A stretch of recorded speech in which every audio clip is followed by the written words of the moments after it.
العالمين والعاقبة للمتقين ولا عدوان إلا على الظالمين والصلاة والسلام على أشرف الأنبياء والمرسلين سيدنا محمد وعلى آله وصحبه أجمعين. قال رب اشرح لي صدري ويسر لي أمري واحلل عقدة من لساني يفقهوا قولي. سبحانك لا علم لنا إلا ما علمتنا إنك أنت العليم الحكيم ولا حول ولا قوة إلا بالله العلي العظيم. رب يسر ولا تؤسر وتمم بالخير. اللهم اجعلنا من الذين يستمعون القول فيتبعون أحسنه. آمين يا رب العالمين والحمد لله رب العالمين. قال الله تعالى: أعوذ بالله من الشيطان الرجيم. إنما يخشى الله من عباده العلماء. Sesungguhnya yang takut kepada Allah di antara hamba-hambanya adalah para alim ulama. Surah Fatir ayat 28. Semudakan sahabat yang kuasa masjid, tuan-tuan imam, tuan-tuan alim hadirin kepada Allah dan rahmatullah sekalian.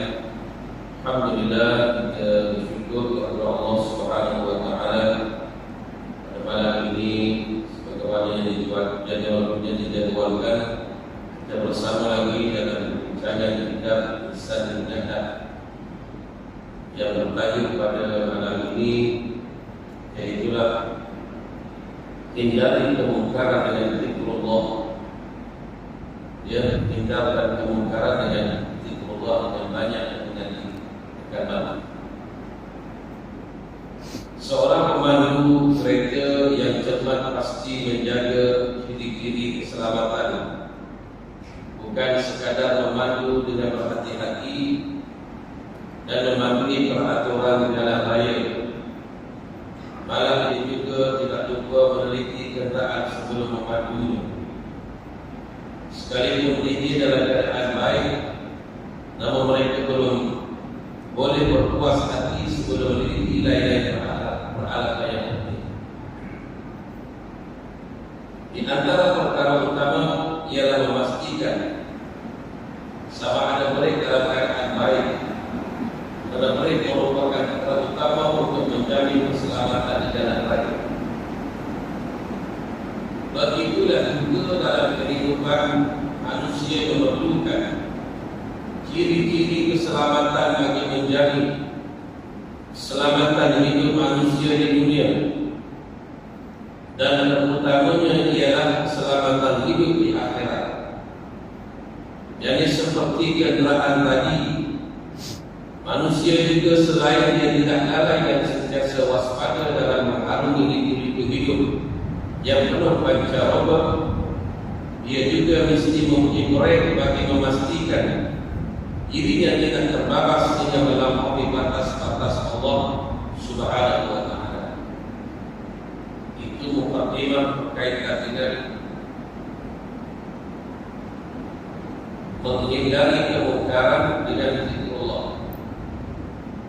Jadi diumpamakan kalau kereta, antara perkara yang sangat penting dalam kenderaan ialah brek. Ya.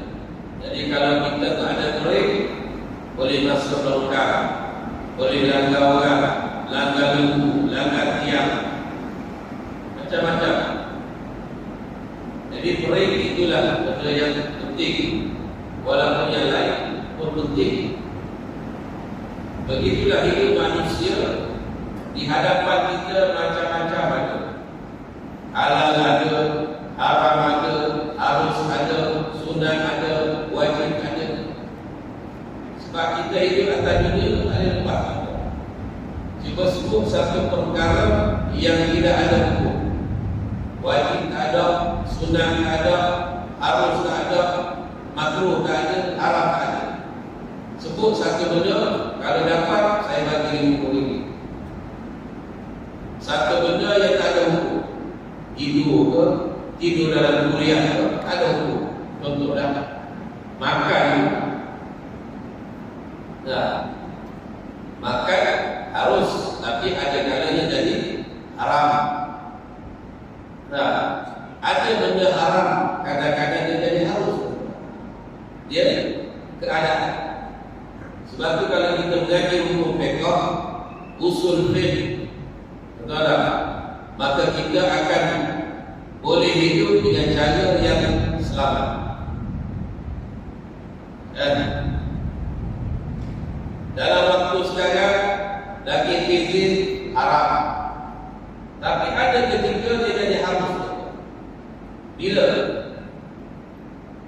waktu dia jadi harus boleh makan. Ya, dijelaskan oleh Allah dalam Quran, "Famanit turra ghayra baghin wala 'adin fala isma 'alaihi." Sebutlah. Ya, siapa-siapa yang terpaksa makan, kalau tak makan mati, bawa mati. Ya. Maka jangan dia melampaui batas, jangan makan terlebih-lebihan. Fala isma 'alaihi, tak salah, tak dosa. Sebab nak jaga nyawa.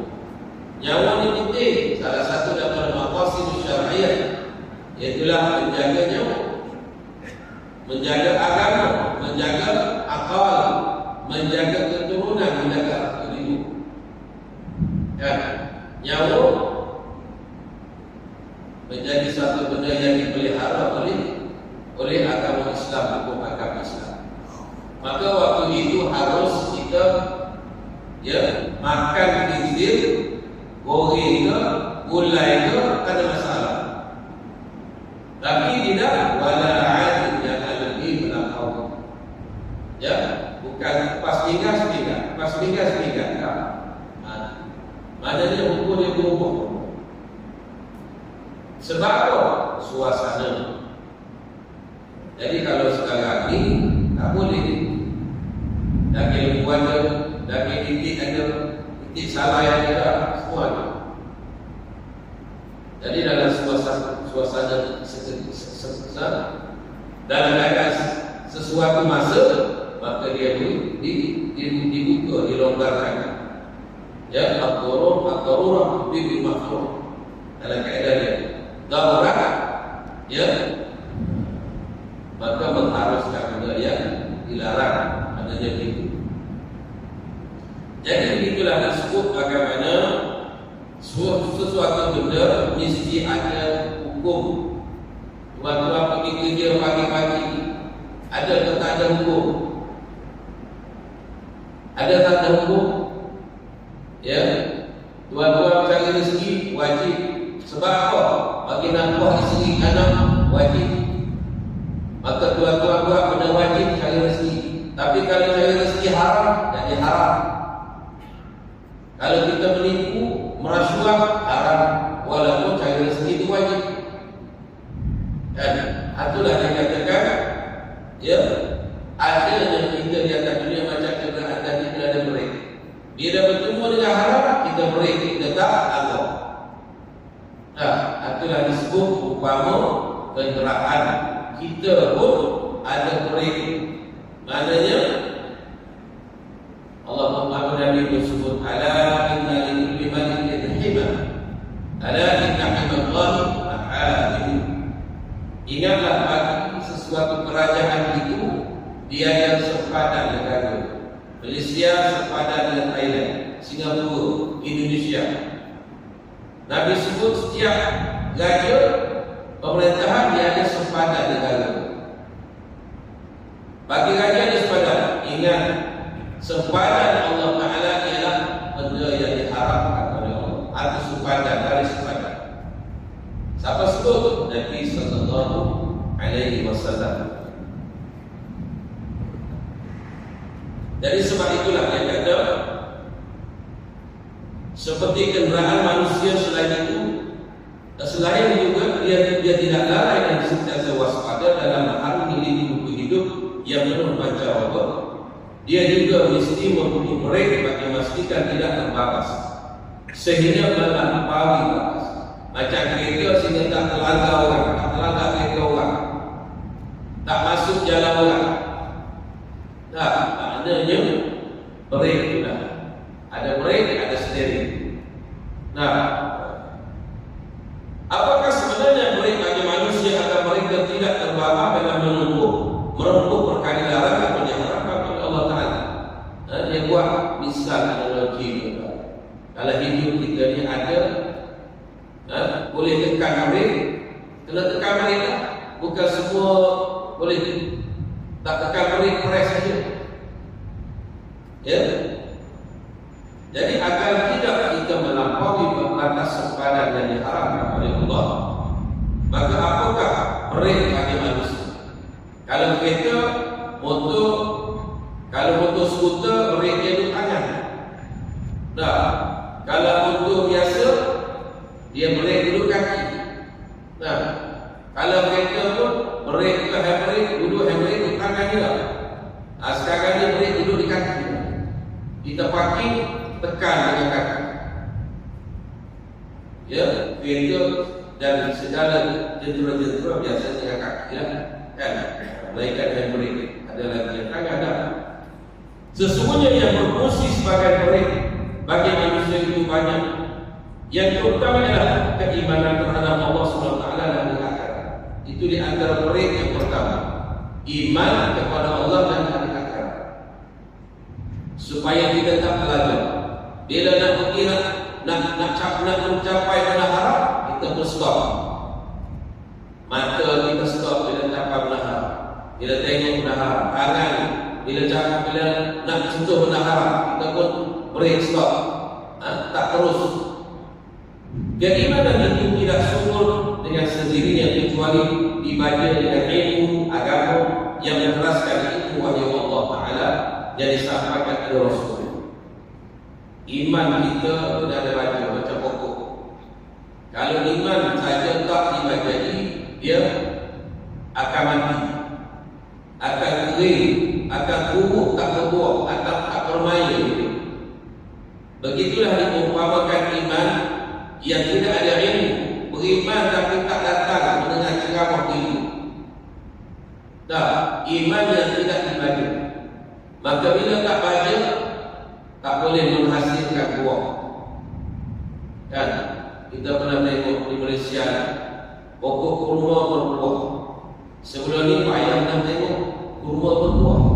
Kenapa dia berbuah? Sebab bacanya banyak cukup, tuan-tuan. Digunakan kota baru dulu kan dia berbuah tanda-tanda.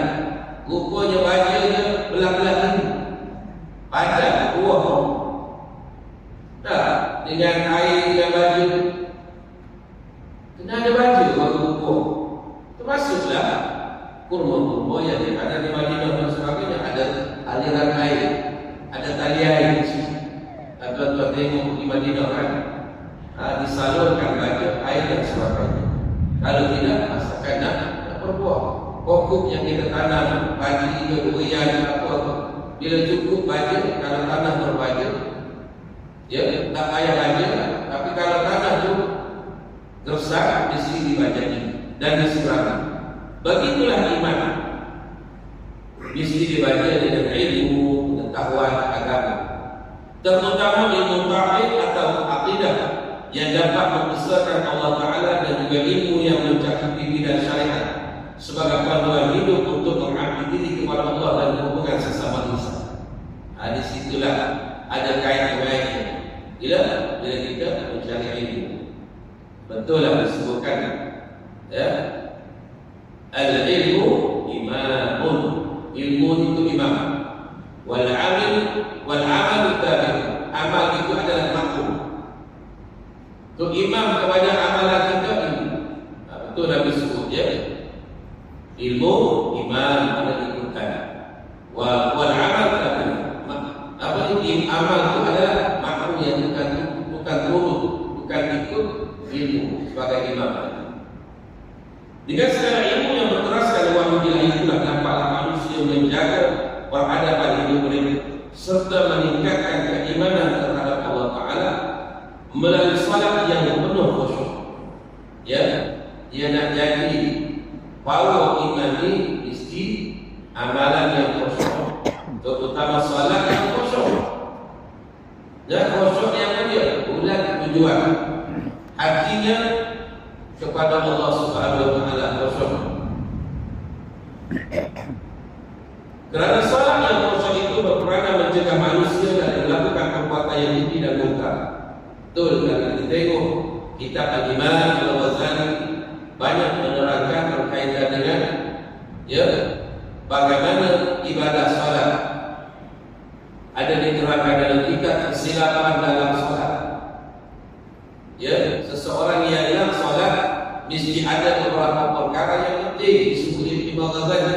Antaranya adalah hudurul qalb, adanya ta'zim, adanya haibah, adanya hudurul qalb, adanya khusyuk, adanya tadarruh, adanya hayat, adanya raja, malu kepada Allah Taala, adanya harap, mengharapkan pertolongan Allah, penerimaan daripada Allah. Itu di antaranya. Itu disebut oleh Imam Al-Ghazali dalam kitab-kitabnya. Jadi disebut tadi bagaimana iman kita dia akan menjadi kuat dan teguh dengan ibadah kita yang khusyuk kepada Allah Subhanahu wa taala dan mampu untuk mencegah kita daripada segala benda yang mungkar. Firman Allah Taala, "Wa aqimis shalah, innas salata tanha 'anil fahsya'i wal munkar wa ladhikrullahi akbar." Ya, suratul Ankabut ayat 45. Allah kata, "Dan dirikanlah salat, sesungguhnya salat itu mencegah perbuatan keji dan mungkar." Perbuatan keji di sini al-fahsya, ulama tafsir menyebut berkaitan dengan kejahatan seksual. Al-fahsya, zina, liwat, macam-macam lagi berkaitan dengan seksual. Subah mahram. Orang salat tidak akan melakukan al-fahsya, wal munkar di segala bentuk kejahatan yang lain, mencuri, merobah, menyamun, rasuah, itu munkar. Itu ditafsir oleh para ulama tafsir, menafsirkan fahsya yang mulia, munkar apa. Selain itu perkara yang berfungsi sebagai berik dalam hidup manusia adalah zikrul maut yang al-Quran. Yang menghindari kemungkaran dengan zikrul maut. Ingat akan mati. Itulah Nabi sebut aksiru zikrul maut. Banyak ibu ingat kepada mati. Batu sunnah kita ziarah kubur. Sunnah kita ziarah orang sakit hospital. Kita pergi ziarah orang sakit di hospital itu sunnah. Nah, Allah berfirman kepada manusia, wahai manusia, aku sakit, kenapa kau tidak ziarah? Maka dijawab oleh hamba Allah, termasuklah para malaikat. Nah, dia tanya, engkau Tuhan manalah kau sakit? Nah, engkau Tuhan mana kau sakit? Maka tahukah kamu, Allah jawab, di mana ada orang sakit, di mana orang ziarah, aku di sisinya.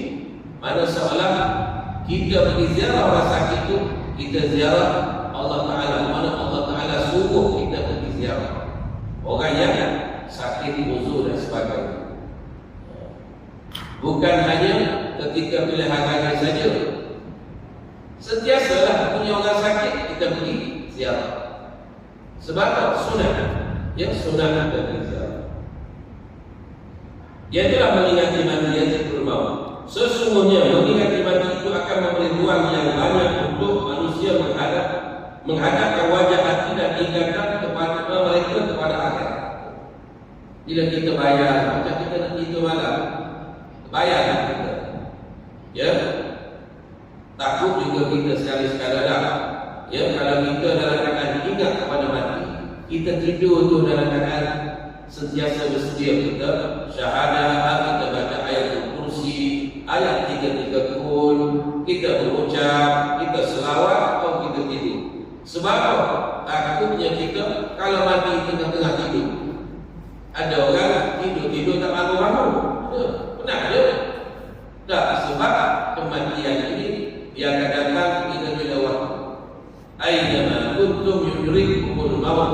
di mana kamu berada, maut itu pasti datang. Walau kuntum fi burujin musyayyad, walaupun kamu berada dalam bangunan besi yang kukuh.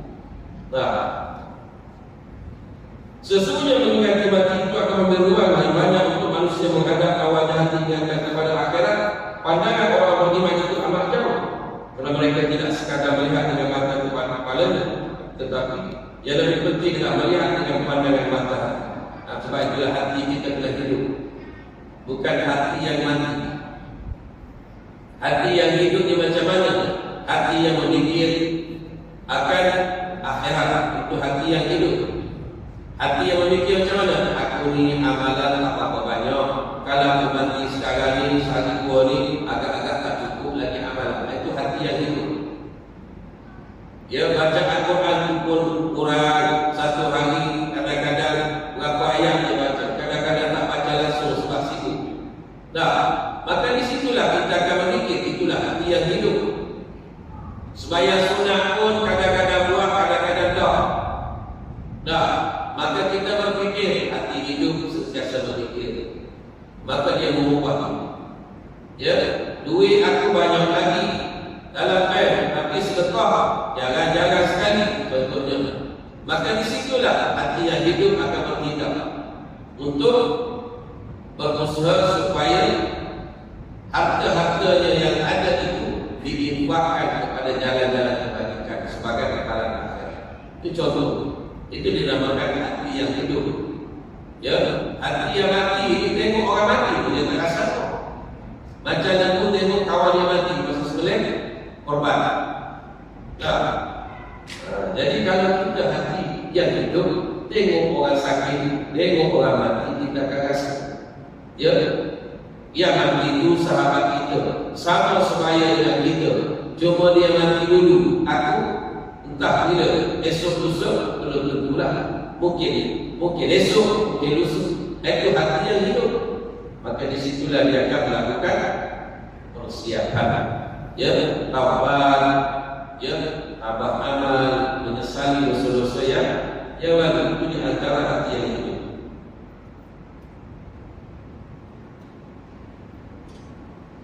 Maka hati mampu melihat tidak sekadar melihat kehidupan duniawi, malah pandangannya panjang menjangkau ke akhirat. Sesuai dengan keyakinannya bahawa kehidupan yang lebih panjang bagi manusia adalah di hari akhirat. Betul. Kalau kita orang yang beriman, orang yang ada hatinya hidup, orang yang dipandu oleh wahyu Allah Ta'ala, Al-Quran dan Hadis, ya, maka kita akan rasa sekejap saja hidup atas dunia, akhirat yang lama. Ya, kita dulu dalam kubur tu berapa lama? Untuk nenek kita dah mati itu berapa lama dah? Mungkin dah lama daripada masa dia hidup. Dah. Itu masa dalam kubur. Dah bangkit daripada kubur daripada masyarakat. Allah. Ya, dalam keadaan bangkit sebelum hisab, sebelum hidup. Berapa ribu-ribu tahun. Hisab pula ribu-ribu tahun. Alhamdulillah. Betullah Nabi duk ajar kita doa masa kita sebelum salam, Allahumma hasibni hisaban yasir.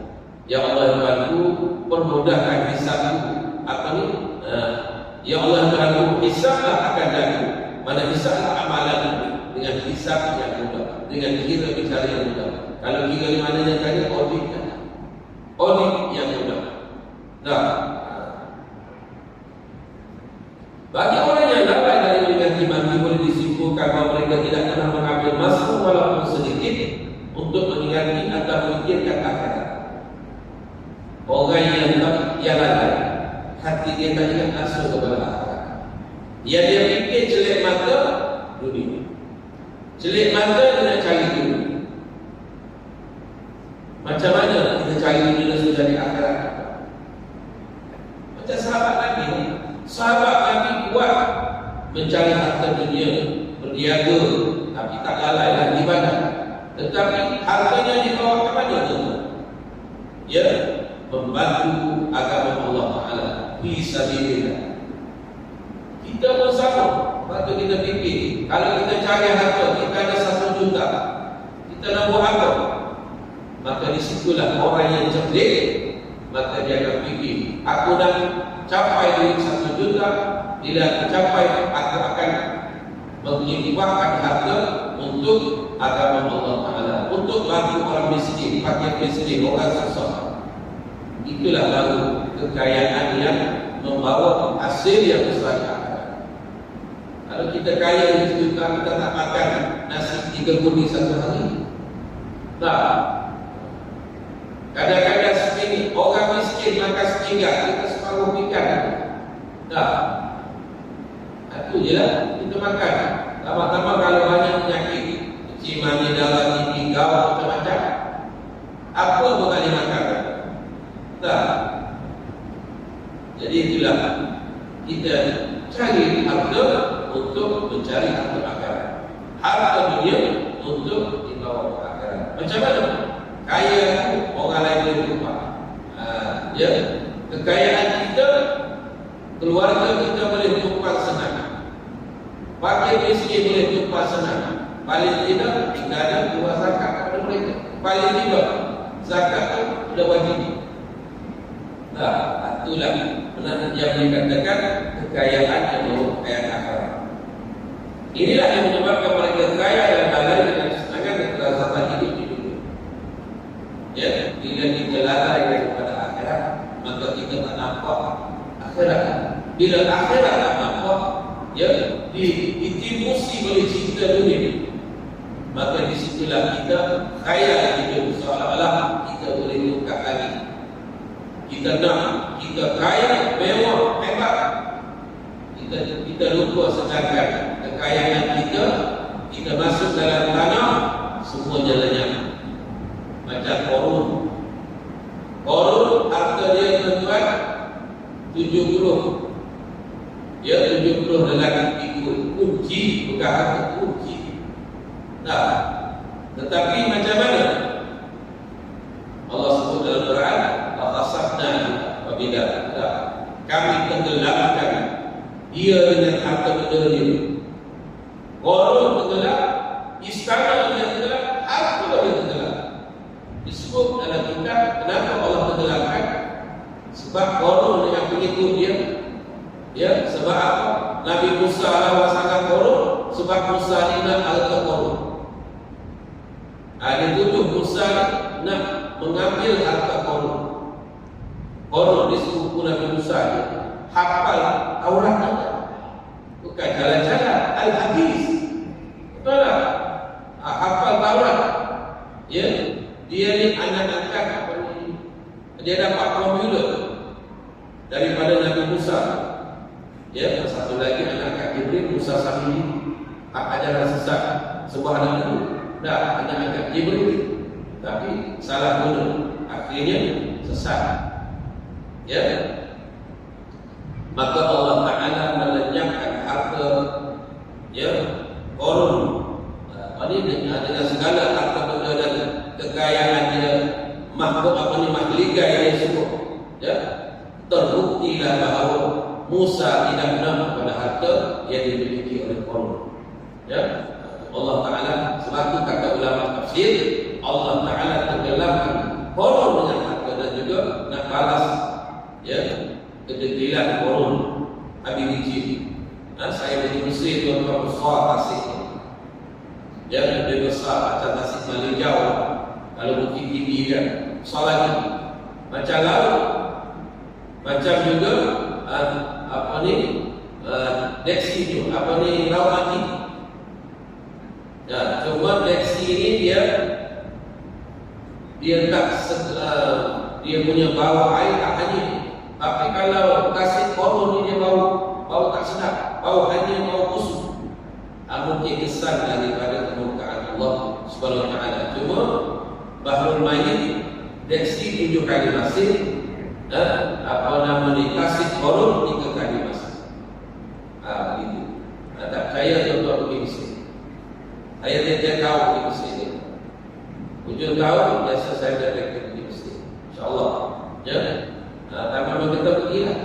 Kita pergi di Kasih Korun, Fayum, pergi ke Wadi Raya, air terjun pada pasir. Tuan-tuan tak pernah tengok air terjun pada pasir. Di Mesir ada. Pada pasir kering kotak ada air itu. Namanya Wadi Rayyan. Kampung Nabi Yusuf alaihissalam waktu kemarau 7 tahun, maka Yusuf membuka kampung kepada dia diberi keuangan. Dia buka setiap hari satu kampung. Di belakang itu ada tasik yang besar namanya Wadi Rayyan. Ya, ada seronok Mesir. Kalau pergi Mesir tengok sejarah kalau pergi Mesir terpaksa juga tengok Firaun. Memang ada dalam dia punya package. Tak tengok Firaun tak boleh, kita tengok Firaun. Ya, kita tengok. Ya. Sini muslimat dirahmati Allah Subhanahu wa taala. Kehidupan manusia ini hanya menempuh 2 keadaan, iaitu sama ada susah ataupun senang. Senangan bagi orang yang tidak bersyukur, ada kala melalaikan manusia dari mengingati Allah, juga lalai daripada mengingati mati. Tapi apabila menghadapi kesusahan penderitaan hidup, kadang-kadang manusia berputus asa, lalu mereka merasakan mati lebih baik daripada ini. Kadang-kadang begitulah. Ada saya pernah jumpa orang dia kena stroke. Jadi saya pergi ziarah. Jadi anak-anak dia berkerja kan, dia siang hari tinggal lagi dengan orang ini. Jadi saya sampaikan, Ustaz dia kata saya ni rasa saya lebih baik mati. Sebab dia give up faedah. Dia nak gerak, biasa dia boleh bergerak. Dia boleh berjalan di kedai, dia tak boleh kena stroke kan. Dia separuh sebelah tubuh kan. Jadi kita dulu rumah lah nak mati, kali mati sendiri kan. Dia kata saya lebih baik mati. Saya pun tanya, pakcik ingat mati ni senang kan? Ingat mudah tanpa mati. Sejak dia tak kata. Ataupun saya tak kata ada cukup perkara tak nak mati. Contoh, saya tak tanya begitu lah. Cuma saya tanya, pakcik ingat mati ni senang ke?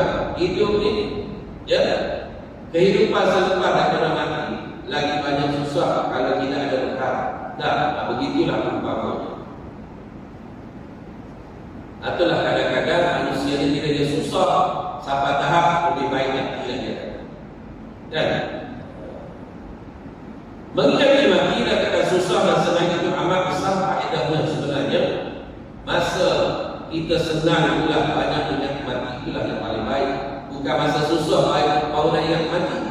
Masa sakit baru nak ingat mati dah. Masa senang ingat mati itu yang paling baik. Sekiranya kehidupan yang susah dan menderita, tidaklah mereka merasakan apa itu lebih berat jika dibanding dengan detik-detik menghadapi mati yang dahsyat. Satu detik yang penuh cemas dan kesakitan.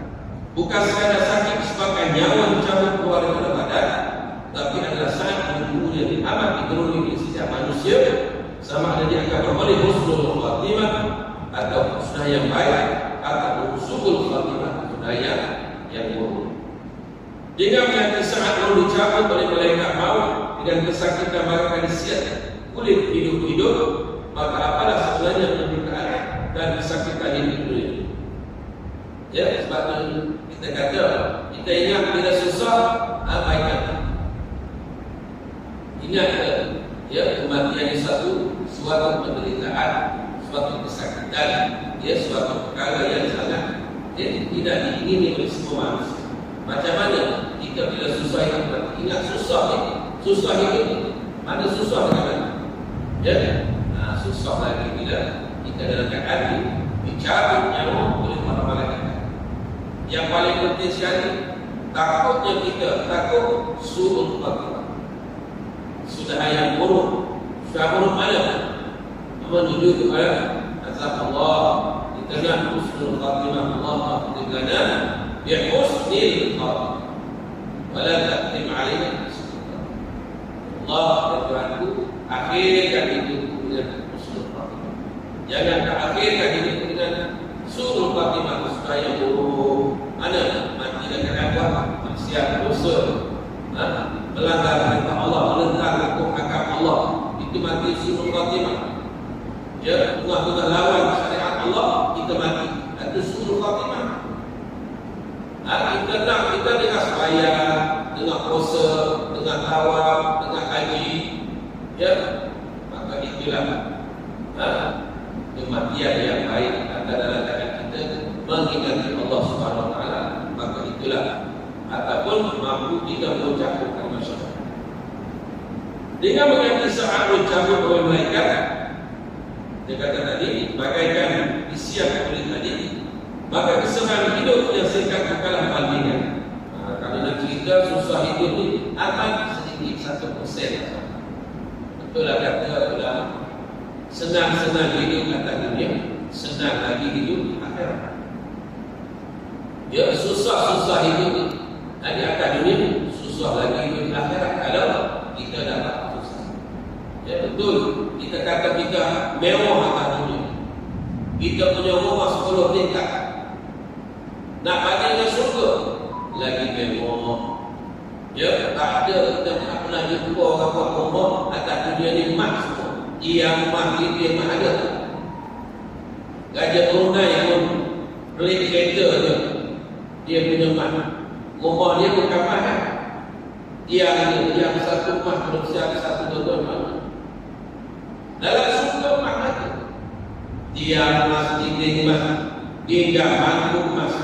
Itu kita tak boleh guna pinggang mangkuk mas, tak boleh. Perak tak boleh. Kaya macam mana pun kita buat susu pun yang haram.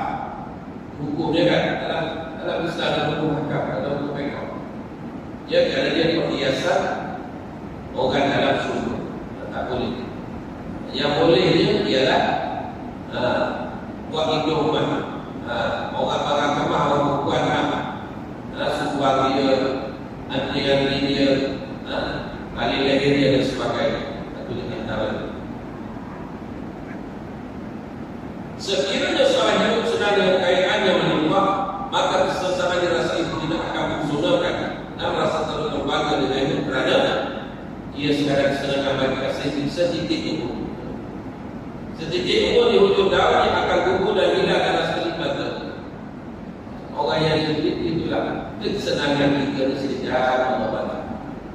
Dia kalau 20 tahun dapat nikmat hidup dengan kesenangan kemewahan, itulah bagaikan di akhirat setitik pun yang ada di atas hujung daun di pagi hari, datang cahaya matahari, ya hilang. Itulah umpama Kristus. Justru walau agama besar penyertaan ditanggung menjadi nama besar itu pasti akan berhujungnya bernama penderitaan ialah kematian. Kita susah hidup atas dunia kan? Ya, tak akan susah selamanya. Mati ada susah. Orang sakit mati ada. Orang senang bersama juga. Bila dia mati ada senang dia. Senang dia itu senang sekali. Senang dia kebahagiaan jadi akhirat itulah masuk ke dalam syurga Allah Subhanahu wa taala. Ya, itulah yang sempat kita sebut pada malam ini. Yang mudah-mudahan kita dapat mengambil nikmat-nikmat Allah untuk bersyukuri. Ya, Allah beri harta, kita guna untuk bersyukuri. Allah bagi sihat tubuh badan, gunakan kesihatan untuk bersyukuri. Ya, kita ada anak pinak yang ramai, gunakan anak pinak kita yang ramai untuk bersyukuri Allah Subhanahu wa taala. Ya, supaya dia jadi hamba yang saleh. Kerana Allah wariskan budi ini untuk hamba yang saleh. Walaqad katabna fi zabur min ba'di dhikri anna al-ardha yarithul ibadah salih. Allah sebut dalam Quran, ya, Allah sebut dalam kitab Zabur. Ya, sebelum Al-Quran Allah kata, bumi ini, dunia ini aku wariskan, aku bagi khusus untuk hamba yang saleh. Ibadiyas salihun, Allah sebut saja. Bukan untuk hamba yang degil. Waktu zaman dulu degil Allah binasa. Cuma umat Muhammad berkat doa Nabi, ya Allah balaslah umatku di akhirat. Jangan balas atas dunia, ya, bagi peluang yang tobat. Kalau umat dulu jadi monyet, salahnya apa? Tangkap ikan dari hari Sabtu. Allah kata jangan tangkap ikan dari Sabtu. Dia ditangkap ikan. Salah tu dia. Allah kata kunu iradatan khasiin, jadilah kamu monyet yang ini. Ya. Kaum sebab melakukan homoseksual, ya, maka dibalik bumi oleh Allah Taala. Tak ada pun sekarang di dalam.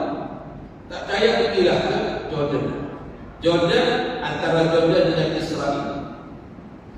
Kalau tuan-tuan nak pergi Jordan, Israel, Jordan bulan 12 ya, bulan 15 lah. Saya nak pergi Jordan dan Maqdis. Boleh join tuan insya-Allah. Jadi kita tengok sedikit bagaimana sejarah ya bumi yang mulia, bumi yang akan berlakunya pertemuan di antara Nabi Isa dengan Dajjal. Di mana tempat Dajjal akan dibunuh Nabi Isa? Ya, di situlah akan kita lihat. Kita pergi sendiri. Dan Nabi juga menyatakan jangan kamu bersusah payah untuk musafir berjalan dari 3 masjid, Masjidil Haram, Masjidil Haram, Masjid Akuni dan Masjid Nabawi, wa Masjidil Aqsa, 3 masjid. Ya, itulah 3 masjid yang nanti kita suruh kita pergi. Dan apa? Sembahyang Masjid Haram silakan. Sembahyang Masjid Nabawi sendiri kali-kali. Sekali. Sembahyang Masjid Aqsa sekali sembahyang sana 500 kali sembahyang.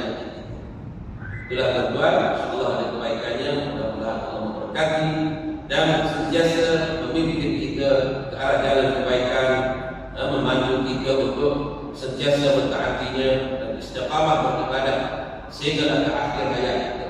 Mudah-mudahan kita semua ditakdirkan oleh Allah mendapat husnul khatimah insyaallah. Aqulu qali hadza wa astaghfirullah.